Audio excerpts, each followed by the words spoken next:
Welcome to New York City's The Battery. We're down here at Battery Park near the Sea Glass Carousel, loading in today for a huge show. We are building an under-the-water experience for Disney Junior's new Ariel. It's a cool show on Disney Junior, and we are bringing the under-the-sea world to life here in Battery Park.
That's it. We have just finished a giant load-in, but it looks incredible. We have built the city of Atlantica here in the Battery in New York City, and it was crazy.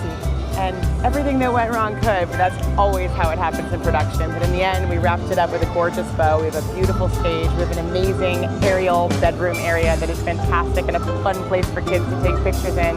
We have an awesome obstacle course with a cool slide into a ball pit that just is so much fun. I'm so excited to see the kids playing in that.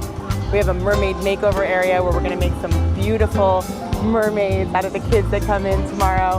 And of course, we have the CP Castle, the play area where all the toys are displayed and the kids can just have a blast playing and watch the main stage on the show with Ariel herself dancing. So thanks for watching.